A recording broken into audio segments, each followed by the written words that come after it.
Hello दोस्तों, आप सभी का स्वागत है हमारे YouTube channel study with Satyendra Singh में। दोस्तों, आज के वीडियो में हम सामान्य विज्ञान का एक महत्वपूर्ण टॉपिक कवर करेंगे जो कि हमारा है पोषक तत्व। यह टॉपिक हमारे railway, group D, SSC, bank और अन्य सभी एग्जाम के लिए काफ़ी इंपॉर्टेंट है। इस टॉपिक में मेनली हम पोषक तत्वों में प्रोटीन के बारे में पढ़ेंगे और मैं उम्मीद करता हूँ प्रोटीन से संबंधित सभी महत्वपूर्ण पॉइंट्स को मैं अच्छे से कवर करूँगा और कहीं अन्य जगह से इसके पढ़ने की ज़रूरत नहीं पड़ेगी आपको। एक छोटे से छोटे डिटेल में इसी टॉपिक में कवर करूंगा, तो यानी प्रोटीन से जितना भी कुछ होगा हम इसी में अच्छे से कवर करेंगे। और इसको कवर करने के बाद हम एक प्रैक्टिस का क्वेश्चन आंसर टेस्ट करेंगे, यानी जो भी हमारे डाउट्स होंगे उस क्वेश्चन आंसर टेस्ट के द्वारा उनको भी हम कवर कर लेंगे। तो ठीक है, आइए वीडियो को समझते हैं। पोषक तत्व, तो आप सभी को पता होगा कि पोषक तत्व क्या होते हैं। पोषक तत्व यानी वे तत्व जो हमारे शरीर के लिए आवश्यक होते हैं वो पोषक तत्व होते हैं। जैसे हमारा कौन सा है, कार्बोहाइड्रेट है, वसा है, प्रोटीन है, विटामिन है, खनिज लवण है, जल है, मोटा चारा, ये सभी जो चीज़ें तत्व हैं ये सभी हमारे शरीर के लिए, पोषक के लिए यानी वृद्धि और विकास के लिए आवश्यक हैं। अगर इनकी कमी होगी तो हमारे शरीर में बहुत सारी बीमारियाँ आ सकती हैं। तो इन्हीं में हम बारी बारी सभी का डिस्कस करेंगे पोषक तत्व में। तो हमारा जो पहला टॉपिक है कार्बोहाइड्रेट, दूसरा टॉपिक है वसा, तीसरा है प्रोटीन। तो आज के हम टॉपिक में मेनली हम प्रोटीन के बारे में अध्ययन करेंगे। तो प्रोटीन से जितने भी क्वेश्चन फैक्ट होंगे हम इसी वीडियो में पूरे कवर करेंगे। मैंने एक डिटेल इस चैप्टर में प्रोटीन से संबंधित सभी रखी हुई हैं, आपको कुछ भी अलग से पढ़ने की ज़रूरत नहीं होगी। तो आइए स्टार्ट करते हैं और प्रोटीन के बारे में समझते हैं क्या है। तो यहाँ पे लिखा हुआ है कि सबसे पहले जान लेते हैं प्रोटीन की खोज किसने की थी। तो प्रोटीन की खोज जो की थी वो मूलर ने की थी। तो आप सभी को याद रखना है प्रोटीन की खोज किसने की थी, मूलर ने। कहीं कहीं पे मोल्डर भी लिखा होता है, तो आप लोग प्रोनाउंसिएशन में जरूर ध्यान रखें, मूलर या फिर मोल्डर नामक ने की थी। ठीक है, इन्होंने खोज की थी प्रोटीन की, परंतु प्रोटीन का जो नाम प्रोटीन दिया गया है वो इन्होंने नहीं दिया था।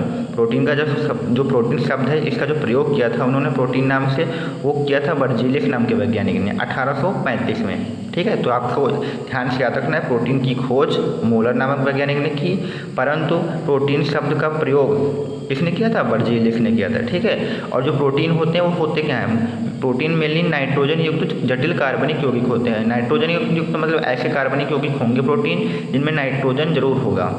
तो नाइट्रोजन युक्त में जो हमारे एमिनो अम्ल होते हैं उसमें भी नाइट्रोजन पाया जाता है। तो मेनली जो प्रोटीन होते हैं वो अमीनो अम्ल के बने होते हैं। ठीक है, आप को याद रखना प्रोटीन जो होते हैं नाइट्रोजन युक्त कार्बनिक यौगिक होते हैं, जटिल कार्बनिक यौगिक होते हैं। और उन नाइट्रोजन यौगिक का अगर हम नाम देखें तो उसमें से क्या है हमारा अमीनो अम्ल, यानी जो प्रोटीन होंगे वो अमीनो अम्ल से मिलकर बने होंगे।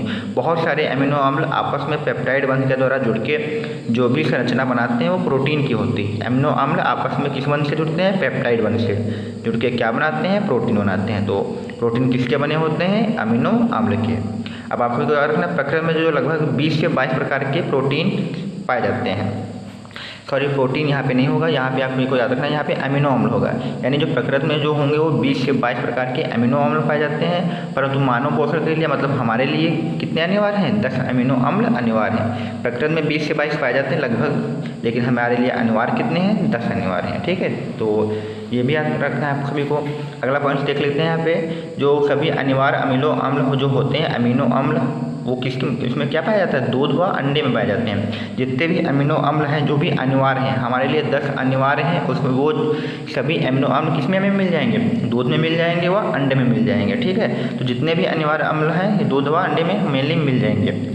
अब मानव शरीर का लगभग 15% भाग प्रोटीन से निर्मित होता है, यानी मानव शरीर का जो भी जितना भाग है वो किसका बना होता है, प्रोटीन का बना होता है। ठीक है, तो ये भी वेरी इंपॉर्टेंट क्वेश्चन है, आप सभी को याद रखना है। जो मानव शरीर का जो 15% भाग है वो प्रोटीन से निर्मित है। ठीक है, अब देख लेते हैं प्रोटीन में क्या क्या पाया जाता है, मतलब कि प्रोटीन में कौन कौन सी चीज़ें होती हैं। हमने आपको पहले बताया था नाइट्रोजन युक्त कार्बनिक यौगिक है, तो नाइट्रोजन होगा, कार्बन तो होगा, कार्बनिक यौगिक में हाइड्रोजन ऑक्सीजन तो होते हैं। तो यहाँ पे देख लेते हैं कौन सी चीज़ कितने प्रतिशत होती है। तो प्रोटीन में जो मेनली चीज़ें हैं वो सबसे ज़्यादा कार्बन होता है। ये भी क्वेश्चन पूछा गया है कि प्रोटीन में सर्वाधिक मात्रा में क्या पाया जाता है, तो आप सभी को अच्छे से याद रखना है प्रोटीन में सर्वाधिक मात्रा में कार्बन पाया जाता है, वो भी कितना 50 से 55%। फिर सेकंड नंबर पर सबसे ज़्यादा प्रोटीन में क्या पाया जाता है, ऑक्सीजन 21%।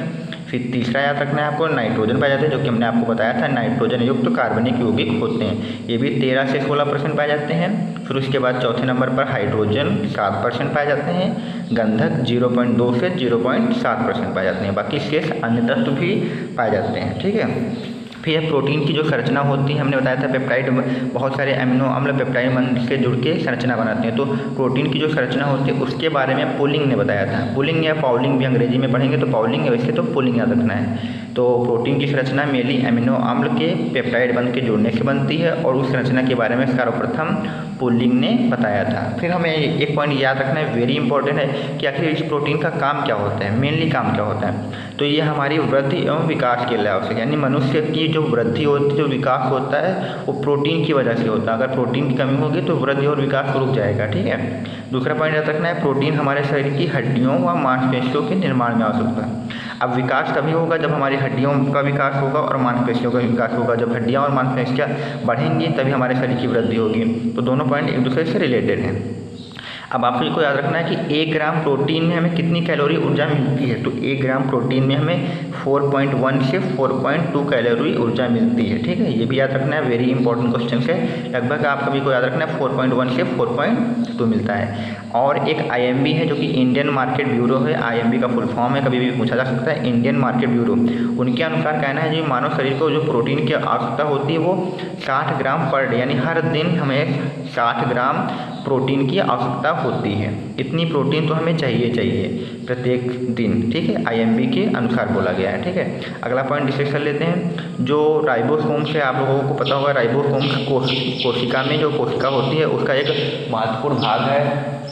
राइबोसोम कोशिका का एक महत्वपूर्ण भाग है, इसलिए जो राइबोसोम होता है उसे प्रोटीन की फैक्ट्री कहते हैं। ठीक है, ये भी मेरी वेरी इंपॉर्टेंट पॉइंट है, आपको याद रखना है। ये कोशिका का टॉपिक है, उससे याद रखना है आपको। राइबोसोम जो है प्रोटीन की फैक्ट्री कहते हैं।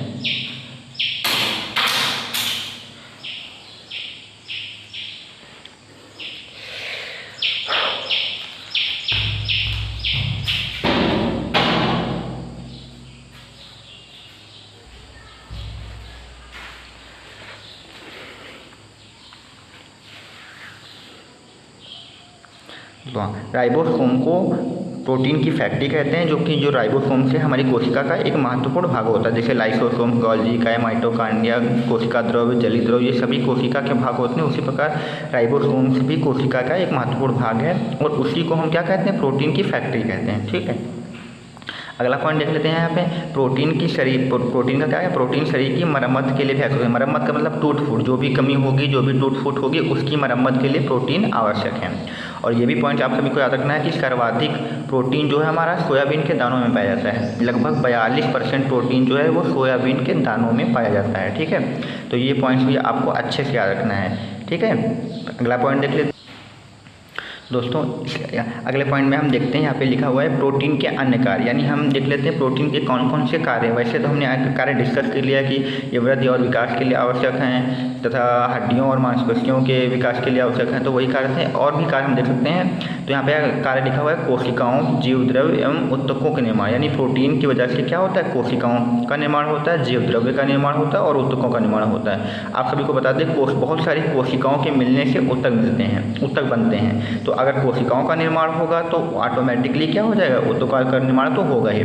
और जीव द्रव्य भी कोशिका का ही अंग है, तो एक दूसरे से रिलेटेड है। तो कोशिकाओं, जीव द्रव्य एवं ऊतकों के निर्माण में प्रोटीन बहुत ही महत्वपूर्ण भूमिका निभाती है। ठीक है, दूसरा याद रखना है हमें संवहन में सहायक है। ठीक है, तीसरा पॉइंट में याद रखना है आनुवांशिकी लक्षणों के विकास का नियंत्रण आदि, यानी आनुवांशिक लक्षण का विकास कैसा हो रहा है, उन पर कैसा नियंत्रण रखना है, इसके लिए भी प्रोटीन आवश्यक है।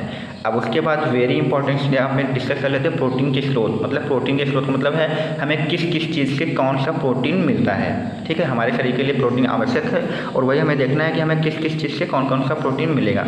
तो ठीक है, सबसे पहले हम यहाँ पे देखते हैं, लिखा हुआ है दालों में, यानी हम जो दाल खाते हैं उससे हमें कौन सा प्रोटीन मिलता है। तो आप सभी को याद रखना है, वेरी इंपॉर्टेंट क्वेश्चन है। दाल से जो है हमें प्रोलेमिन्स प्रोटीन मिलता है। ठीक है, नेक्स्ट देख लेते हैं, यहाँ पे लिखा हुआ गेहूँ। तो गेहूँ से हमें जो प्रोटीन मिलता है वो होता है ग्लाइडिन प्रोटीन या फिर ग्लूटामिन प्रोटीन, दोनों होते हैं। ठीक है, तो अंडों में देख लेते हैं, यहाँ पे अंडों में कौन सा होता है, ग्लोब्यूलिन प्रोटीन या फिर एल्ब्यूमिन प्रोटीन भी कहीं पर लिखा होगा।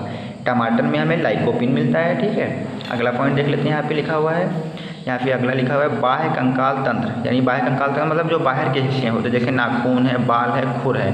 ठीक है, इनमें जो प्रोटीन पाया जाता है वो क्रिएटिन प्रोटीन पाया जाता है। ठीक है, अगला पॉइंट देखते हैं, यहाँ पे गाजर के अंदर भी एक प्रोटीन होता है जो कि कैरोटीन होता है।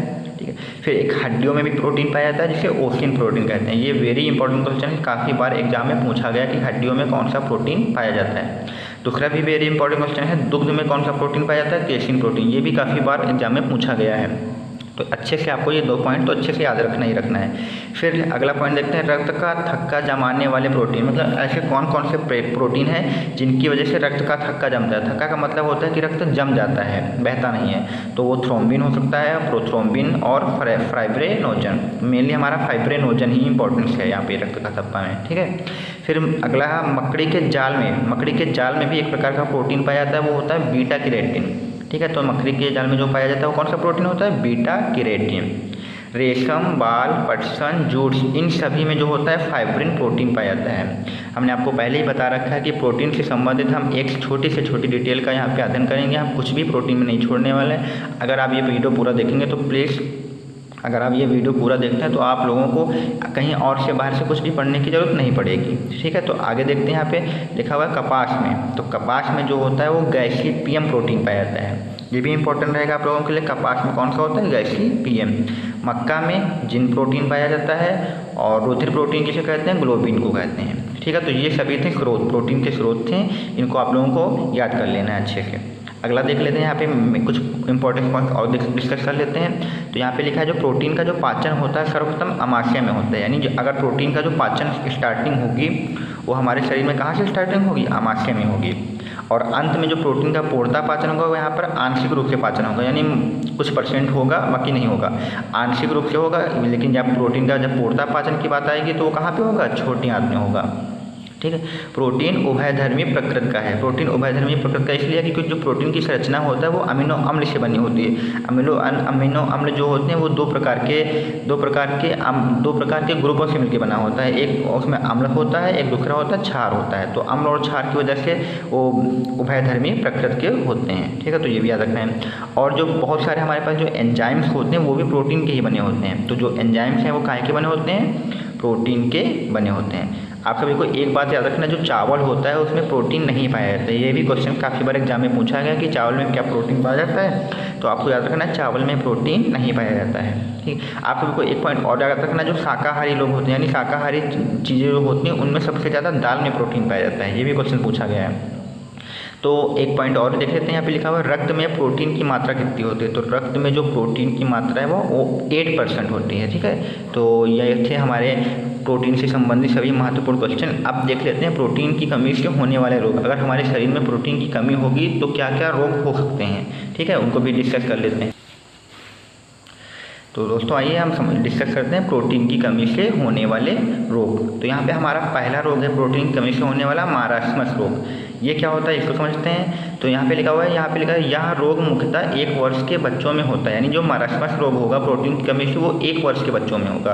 अब इस रोग में होता क्या है, इस रोग में जो बच्चों की मांसपेशियाँ होती हैं वो ढीली हो जाती हैं। हमने आपको पहले ही बताया था जो प्रोटीन का मुख्य कार्य है वो हड्डियों और मांसपेशियों के विकास के लिए है। अब प्रोटीन की कमी होगी तो जाहिर सी बात है हड्डियाँ या मांसपेशियाँ तो कमज़ोर होंगी। तो इस रोग में मांसपेशियाँ ढीली हो जाती हैं और यह मुख्यतः रोग 1 वर्ष के बच्चों में होता है। दूसरा रोग है क्वाशियोरकर रोग है।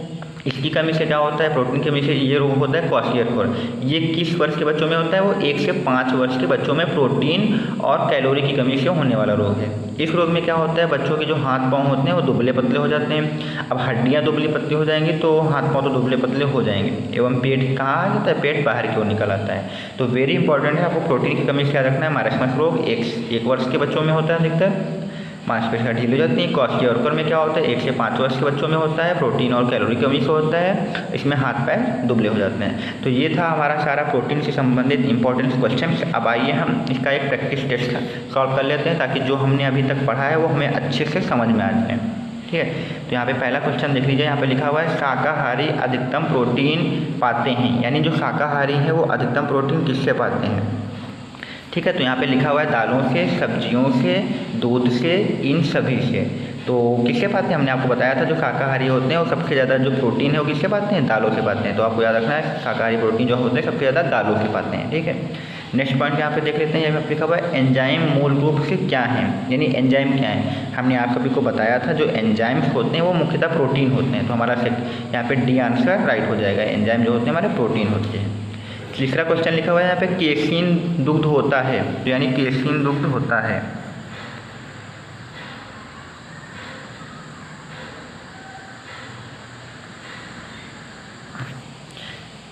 तीसरा क्वेश्चन यहाँ पे देख लेते हैं, लिखा हुआ है केसीन दुग्ध होता है। तो देखते हैं क्या होता है, शर्करा होती है, प्रोटीन होती है, वसा होती है, या ये सभी। तो हमने कहा था केसीन एक प्रकार की प्रोटीन होती है जो दुग्ध में पाई जाती है। तो यहाँ पे तीसरा का हमारा बी आंसर सही हो जाएगा। ठीक है, नेक्स्ट क्वेश्चन देख लेते हैं। यहाँ पे लिखा हुआ है शरीर में ऊतकों का निर्माण किससे होता है। तो हमने भी आपको बताया था कि कोशिकाओं का, जीव द्रव्यों के या ऊतकों का निर्माण होता है वो प्रोटीन से होता है। तो यहाँ पे फोर्थ का कौन सा हो जाएगा, ये आंसर सही हो जाएगा।